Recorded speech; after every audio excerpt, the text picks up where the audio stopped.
બહલોલ ખાને હલ્દીના મેદાનમાં ભારતની એકતા તોડવાની વાત કરી હતી. નકર રામવાળાની થઈથી લઈને રાણા પ્રતાપ સુધી બધાય ભેગા મુસલમાન હતા. રામવાળા ભેગો પણ હતો રહેમતુલ્લા નામનો મકરાણી, રામવાળાનો મિત્ર હતો, એની ફોજમાં હતો. બોલો, નાની એવી ટુકડી હતી ને એની તોય.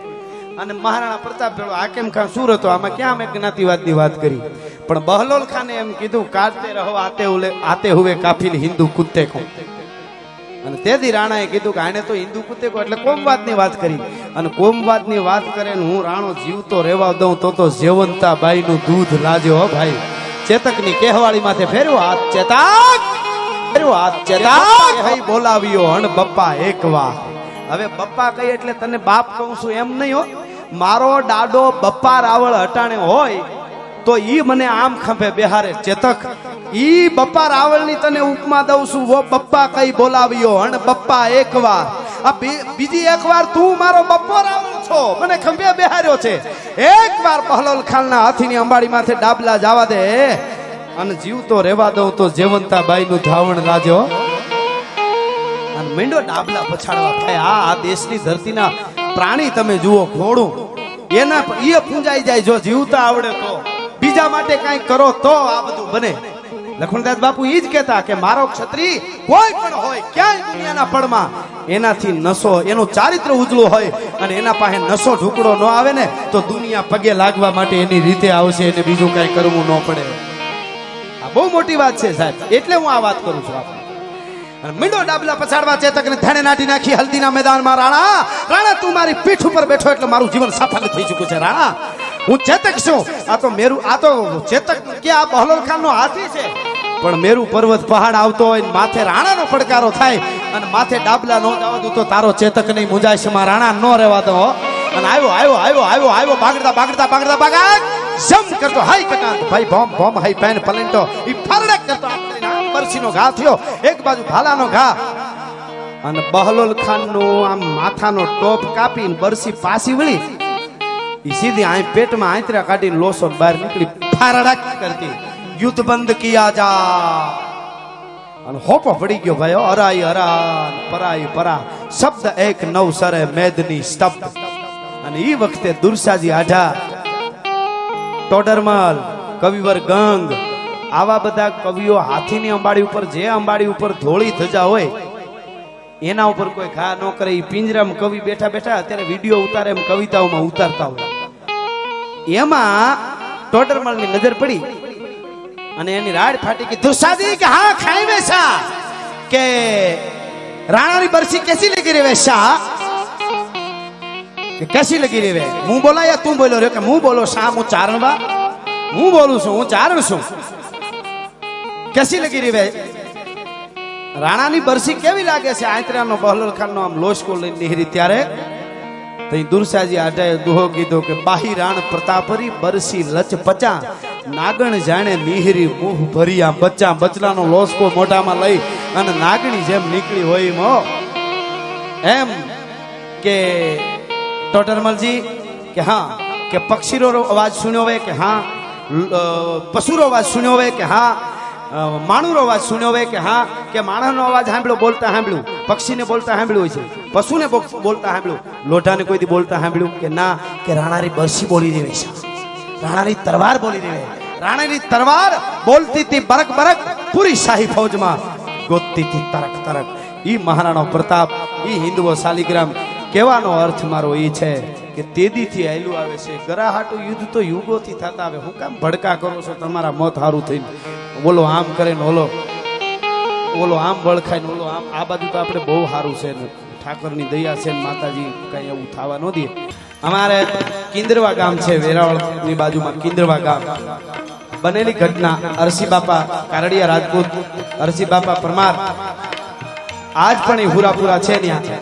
બાપા કેવા પડે ને કરી કઈ કાયમ આવ્યા ત્યારે એની ઉંમર બાપા કીધા જેવડી નહોતી, 18 વર્ષની હતી. પણ આજ બાપા કેવા પડે. બીજાના માટે જે મરી માથા આપી દે ને એને બાપા કહેવાય, એમને નથી થતું.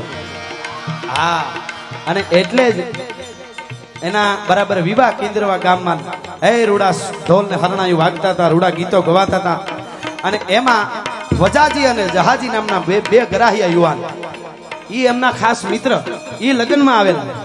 અને આખા મહેમાનો હગાવાલા બધા હગાવાલ આમિત રોયેતું બધા હોય એમાં ગોર બાપા જાડું શરીર એકદમ ને લાડવા ડોલ ડોલ લાડવા ખાઈ જાય ને એટલા બધા એને બધા દાંત કાઢીને કનડે આમ ગોર બાપાને મીઠી મસ્કરીમાં બાપાને બસ ખાતા જ આવડે ગોર બાપાને લાડવા ડોલ હમણાં ભરોડી જાય બીજું કઈ આવડે નહીં બાપાના હાથમાં અત્યારે રે એમ નથી ગોર બાપા આમ બધા કનડ્યા કરે ને બાપા તો હે એકદમ ભોળિયા એમાં ઈ લગ્નમાં એના ફેરા ફેરવા માટે હારે જાનમાં આવવા માટે પોખણા કરવા માટે ઈ ગોર બાપા આવેલા અને અરસી બાપાની ઈ બરોબર જાનને ઘેરેથી નીકળવાનો હજી તૈયારી હતી અને એમાં ગોવાળિયાઓ દોડતા દોડતા આવ્યા ને આવીને કીધું ગજબ થઈ ગયો કાં તો કે લૂંટારાઓનું ટોળું આવ્યું ને આપણા ગામનું ધણ વાળી ગયું કિંદરવાનું હે કે હા પણ જે ઘડીક પેલા શૃંગારમાં ઈ રાજપૂતનો દીકરો અરસી કારડિયો જેને કહેવાય ઘડીક પેલા પૂર્ણ શૃંગારમાં હતો એના હાથમાં તલવારે ફરક ફરક ફરક ફરક મુસળિયું થવા માંડાની જીની જીની મૂછું હતી હજી હાવ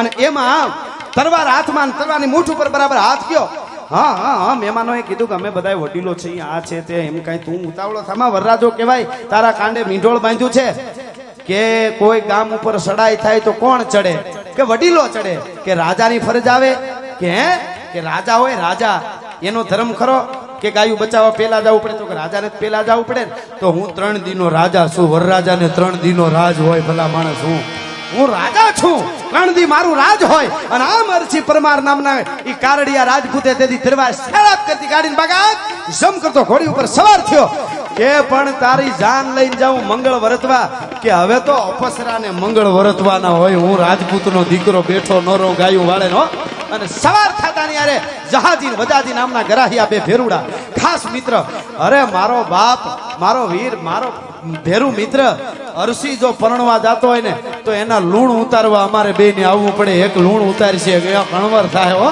હા હા હા ઈ બે એ હારવા નીકળ્યા વાહે ગોર દાદે હળી મૂકી ગોર દાદાએ કોકની તલવાર ખેંચી લીધી અને જાડું શરીરનું ઉપડ્યા વાહે અને ઈ ઘોડા માથે માંડ માંડ કરીને સીડ્યા કોકે કીધું ગોર બાપા તમે ક્યાં તો કે હવે અહીંયા કાંઈ આ ચમોડા ગામે જે કારડિયા રાજપૂતની દીકરી કન્યા રાહ જોવે ન્યા કાંઈ આ અરસી પરણવા જવાનો નથી એને કીધું ને કે અપસરાને પરણવા જવું ન્યા ફેરા કોણ ફેરવી છે એટલે મંગળ વર્તાવવા ગોર દાદોય ભેળો જાય છે ભલા માણસ અને બરાબર મંગળ નો વર્તાવું તો હું બ્રાહ્મણ નો દીકરો નહીં હોય સીડો ઘોડી અને 4 જણા નીકળી ગયા બધા જોતા રહ્યા બાગડતા બાગડતા અને હજી કિંદરવાનો હિમાડો નો વટ્યા તા આંબી ગયા અને બાજકો બોલ્યો થોડું દુશ્મન નું જબરું હતું અને મીંડા એક પછી એકને વેતરવા બે ગરાહિયા યુવાન જહાજી અને વજાજી અને આ અરસી કારડીઓ પરમાર અને ઈ કામ આવ્યા હારો હાર ગોર દાદો લડી લડી અને આખો વેતરાઈ ગયો તો રૂડો લાગતો તો ભાઈ આંતરા નાખતો તો ગળામાં